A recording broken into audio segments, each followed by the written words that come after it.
Welcome, Mr. Mwaura.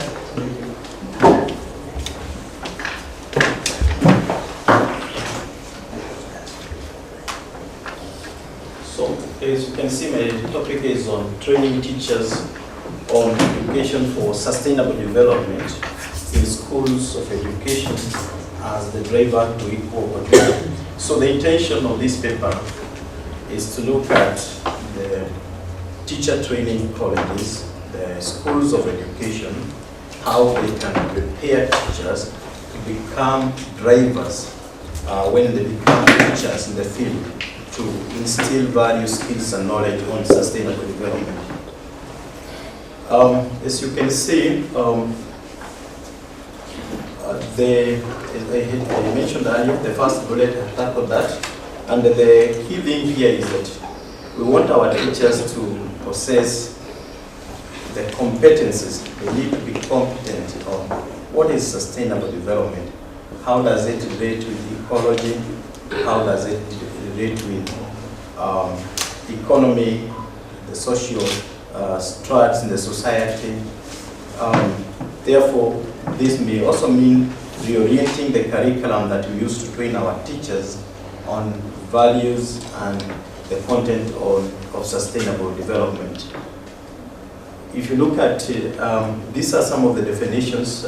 Basically, this is the common definition that sustainable development is that development that ensures that today we use resources in a way that we are stewards to have enough for ourselves today, and also to ensure that the future generations will also have enough.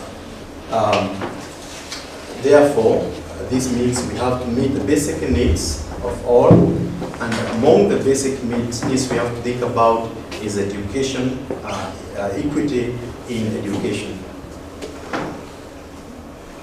I think I may not want to overemphasize on understanding. I want to look at the historical background briefly of education for sustainable development.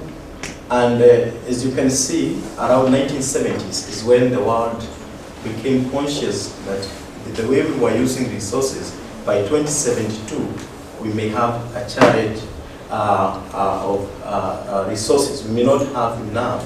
We may come to an extinction. And the argument is that the earth is the only place that we know as home. For Christians, I know we know about the life after death. But as per now, the only place we know is the earth. But now this earth, the way we are managing this earth, the question is, will it be there for us tomorrow or for future generations? So as you can see, in 1987, there was the Brundtland Commission whose findings were adopted, and it looked, the first one looked at the growth and limits, and then this one looked at, it looks at our common future. We look at it, it talks about our common future, and it emphasized heavily on educating for sustainable development. There was another conference in Rio de Janeiro which dedicated itself to promoting education and public awareness and training. The meeting in South Africa in 2002 mainly came up with the UN Decade for Education for Sustainable Development. I think all of us are conversant with this, which ended in 2015, ushering in the adoption of Sustainable Development Goals in 2015 and enforced in January 2016. And goal number 4 is on education. And 4.7 talks about specifically addresses that until 2030, all learners should have acquired the knowledge and skills needed to promote and enact sustainable development. So there are many scholars, mainly in North America, Europe, and South and Asia, who have try to justify why education is the conduit, is the tool through which we can achieve education for sustainable development. As you are all aware, majority of the children and the youth in the world go through the school. And it is in the school where we form the individual. So it is intended that through the education, we are able to instill the values, the knowledge and the skills, commitment of education. And here the teacher has been identified as central to educating for sustainable development. There, we continue showing quite most of these are published in peer-reviewed international journals on the justification of this. And there is even a lot that has been published on what people are doing, especially in the developed world. So we can move on. So in 2015, in Korea, this was emphasized that our vision is to transform lives through education, recognizing the important role of education as main drive of a development, and more importantly, with the teacher as the center person. Let's go on. We could share with, in this regard, I want to emphasize that one I have already emphasized. Move on. Teacher is still seen as the most powerful instrument on earth, and I think all of us agree with that. We all have, even here, we look at our lecturers, our teachers as models. Therefore, the learners would also use them as models. Can move on.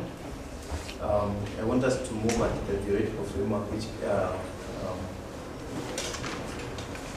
so now, the theoretical framework which has been largely adopted in terms of education for sustainable development is ex contra learning model, where you look at the experiential part of it. You want the individual teacher who is learning to become a teacher, and even the learner that will teach, to give them an opportunity to experience the reality.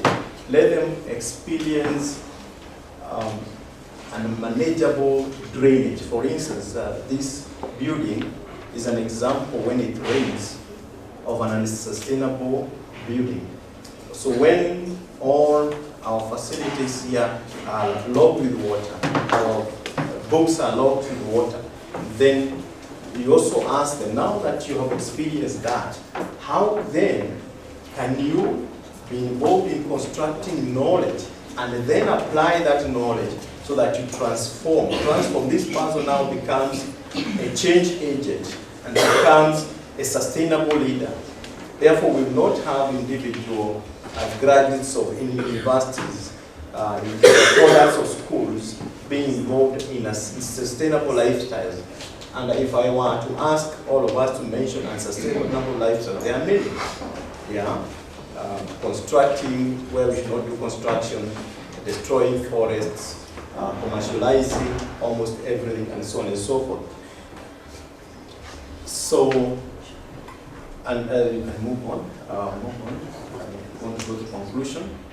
The conclusion is that educating teachers to be the drivers of sustainability is envisioning the transformative role of the teacher in educating the youth to understand the complexity of the world we live in, to become agent of life with sustainable limits. And here we are looking at whether whatever they do for business, whatever interaction they have in society.